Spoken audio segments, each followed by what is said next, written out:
Assalamualaikum and good evening. Today we will be presenting on crisis management, which is under AIRASIA. And my name is NURSYAZMEEN NABILA, BINTI ZAMRI. My name is SITI HANISAH binti IZZAZ. My name is MASNURUL binti BANIN. My name is NURUL ELNA binti ISMAIL. My name is NURUL AFEEDAH binti AZMAN SHAH. And without further ado, we'll begin our presentation. So, first of all, we are going to speak about the executive summary, what the overall analysis that have been taken place, which is regarding about the AIRASIA by crisis during the white whale. Speaking about the white whale, we are speaking about the internet, where actually the issue of virality, and also at the same time, if something's happened, it could actually bring the messages that could actually distribute to actually mass audiences, and people would quickly having a reaction with those kind of issues, which it potentially could actually affect the AIRASIA's operation. So regarding the executive summary of the overall report analysis, it's written in regard of the issue, which is the broken bike of AIRASIA, which speaks about how the crisis is managed in Malaysia, and the aim of analyzing it is on how actually AIRASIA handles the broken bike issue, as it emerged as a big crisis, and also it has received the worldwide attention towards them, which it leads to a bad reputation. And also, first, the overall report begins with an introduction where it dwells briefly about the history, their operation, and also a little bit about their activities. And moving forward, the important information being discussed regarding of the issue being discussed under the key issues, decision criteria, assumption, data analysis section, where the overall issue, what, how, or where it happened, being discussed in detail. And moving forward, it also includes the preferred and alternative rationale, where how the action taken by AIRASIA for being reactive response towards the crisis, such as making public apology and also acknowledging their mistakes and taking it as a lesson for them.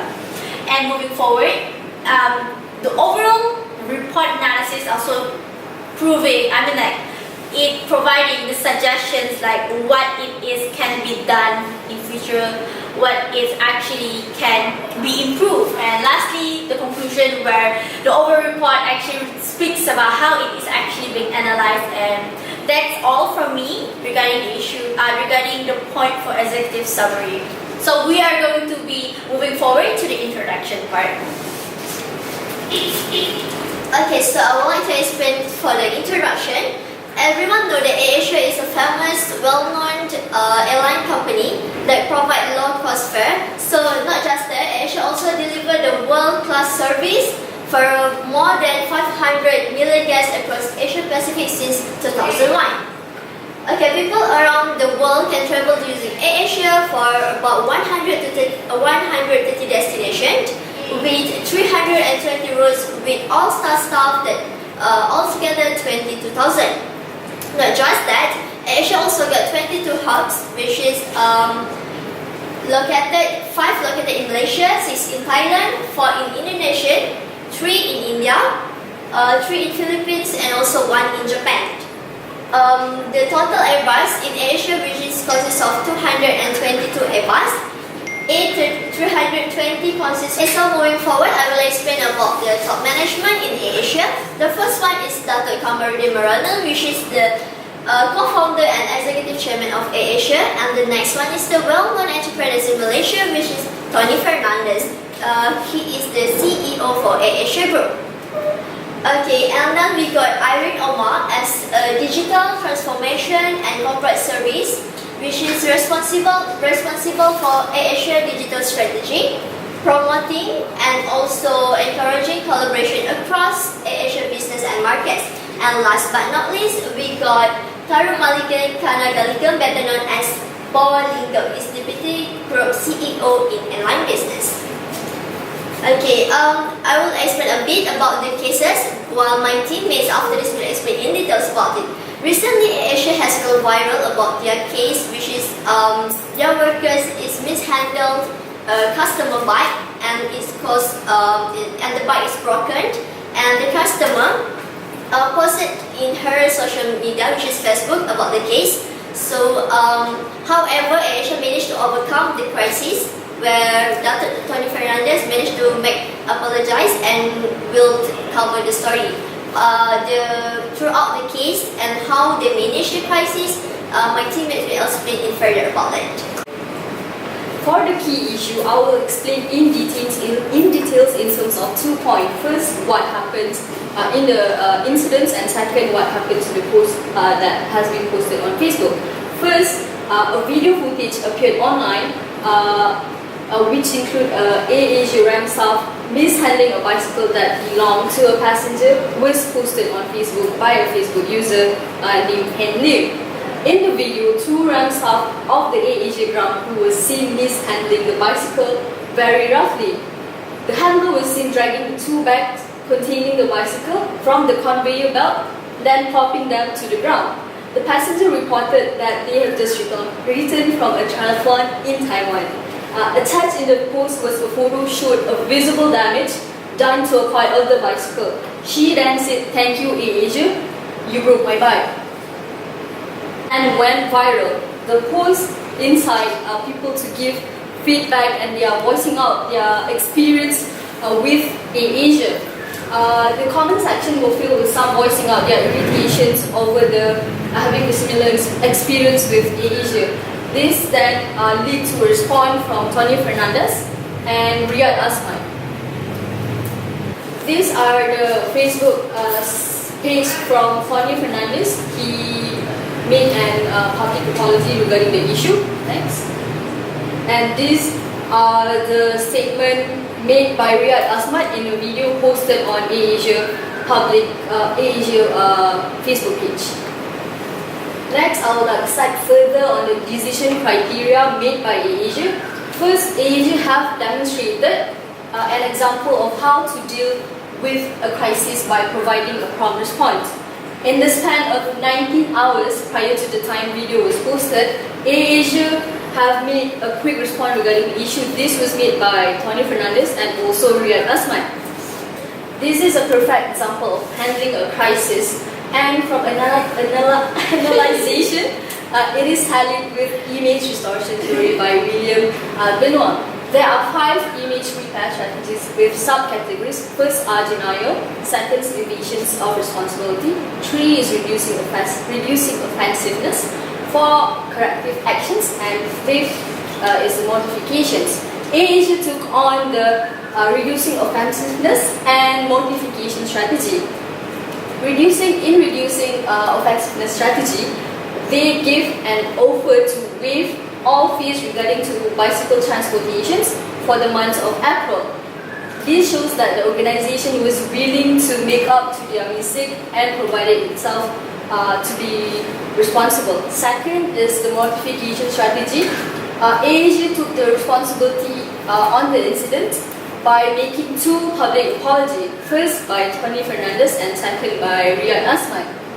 On AirAsia Facebook page.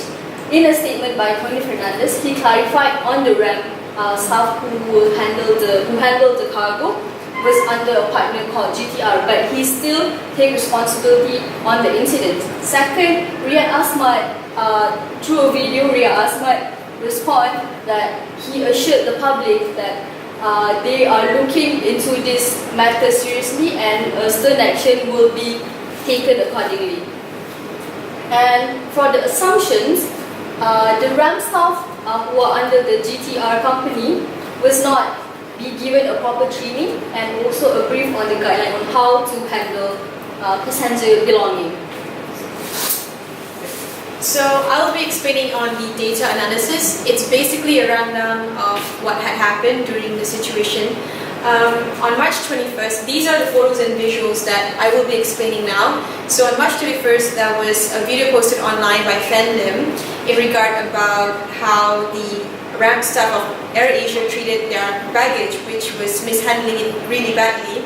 As you can see in figure 1, it is based on the screenshot of the video where it shows 2 GTR staffs roughly handling the bicycle of the ramp. And on figure 2 is a follow-up on the video, which is a photo posting by Fanlim herself on the remarks of how AirAsia had broken some parts of her pipe. Moving on to the next slide. These are the following comments that emerged after she posted the video. The majority of the people who saw the video had agreed that it wasn't AirAsia's first time in handling such baggage on the ramps. People were giving basically negative remarks on how they handled it.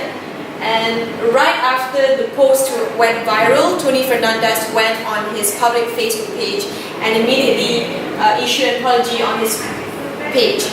Tony Fernandez had posted his remarks on the incident. He had apologized and also announced his disappointment towards the staff of AirAsia in handling the baggage. And he had also issued in his statement that there will be a follow-up by the AirAsia CEO Riyad Azman on resolving the issue. Next slide. So this is the video. True to their words, AirAsia did post a video right after Tony Fernandez's post.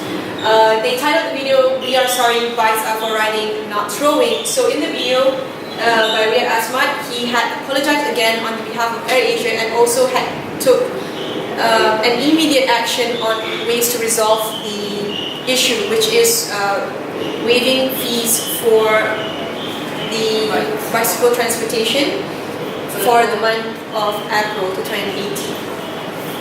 So the preferred alternative with rationale is that, first of all, the alternative made by AirAsia can be seen in Tony Fernandez's post on his public Facebook page, where he expressed disappointment over the incident and clarified that AirAsia will take their actions and also admit that it is their fault. He also highlighted that they will stand up and take the heat as opposed to staying under the radar, and made a genuine apology towards their actions. Second can be seen in the video of "Bicycles for Riding, Not for Throwing" by Riyad Azman, where he sort of put himself in a position of the people because he too is a cyclist, so he would also feel bad if an airline staff would handle the Mishandle the bike. Yeah. He also feel bad if an airline staff would mishandle the baggage. Moving on. So the predicted outcomes and recommendation is that actions taken by AirAsia can be used actually as an example. So that's pretty much the recommendation. It revolves around how AirAsia could be set off as a good example.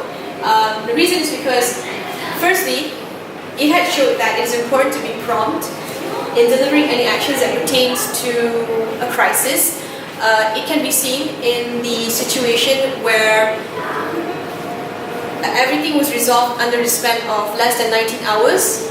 The second reason as to why AirAsia should be of an example to other companies in handling a crisis is that they provide actions as opposed to lip services. This could be seen in the video where Riyad Azman had said that the fees for the month of April 2018 will be waived off in terms of bicycle transportation. The third point is that they managed to convince the public on the willingness to own up to a problem, which is rarely so often found by companies nowadays. And by doing this, you are already establishing a positive image and a trustworthy image towards your company. So moving on to the conclusion. Firstly, the application of image restoration theory, which are reducing offensiveness and mortification strategy. Secondly, the luggage handlers and the airline are two different entities, as we know. One is Ground Team Red and another one is AirAsia. Even though they are two separate entities, AirAsia still took the initiative to clear out the crisis and make an apology video. They even use most, if not all, channels to disseminate all the information to clear out the name and restore their image. Thirdly, Tony Fernandez is excellent at handling crisis by the way that he responds to crisis. As we know that when this crisis happened, he posted an apology statement via his personal Facebook account.